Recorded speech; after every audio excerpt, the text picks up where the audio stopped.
It is my duty to talk to you about something that I don't want to talk about. It's not always fun, but presenting the other side of an argument, which I hold near and dear to my heart, is important if I wish to be taken seriously. I do, actually. And if we as a society wish to be able to continue to move forward in peace and harmony, we have to do this. So in that spirit, let's talk about police shootings for a minute. And in particular, let's talk about one that went wrong. And for the record, I don't mean let's talk about one that the media desperately wants to spin as having gone wrong. No, this one actually went wrong. And from everything you're about to see, it's pretty obvious that the police officer in question deserved the firing, which he summarily got afterward. Now, to set this up for you just a little bit, San Antonio officer James Brennan discovered a teenager named Eric Cantu in a McDonald's parking lot eating a hamburger and causing no harm to anyone. Brennan recognized the kid as someone who had gotten away from him the day before. Now, in the video you're about to watch, he confronts the kid in his car, scares the crap out of him, and then proceeds to shoot him without provocation. So, have a look at the video. Be warned, this isn't exactly a pleasant thing to watch. Here we go. Get out of the car.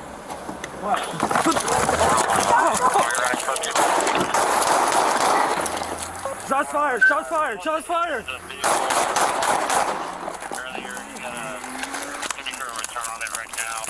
Shots fired! Shots fired! Okay. Now, folks, listen. I'm a guy who loves law and order. I do. I think you know that. I think the quality of the guests that I have on this show, many of whom are people who work to uphold the law in this country, is a testament to how I feel about the police in general. But I don't think there's any way to read this situation other than it was a bad shooting. You don't go opening someone's door without announcing yourself. You don't shoot willy-nilly into a car when a teenager is panicked by the fact that an authority figure has just surprised the shit out of him. These are times when an officer's training is supposed to take over. It's the reason that we put them in the uniform and give them the badge in the first place. Now, the badge confers power, but it also demands responsibility. Now, in this case, that responsibility meant the loss of this officer's job, and unfortunately, that's the way it should be. That kid is now in the hospital, thankfully still alive, but fighting through both a physical and psychological trauma that absolutely did not have to go that way. Folks, it's exceptions to the rule like these that we occasionally have to point out so that it becomes more obvious how often the police do a good job out there. This kid was white, so the shooting wasn't going to get too much attention to begin with. But regardless of that, situations like these are, thank God, pretty rare, and I want us to work to keep them that way. My gosh, that's a terrible thing.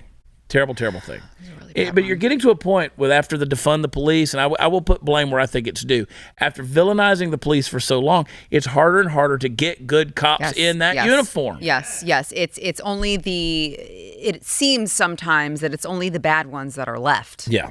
The good ones have already left because why would they stay?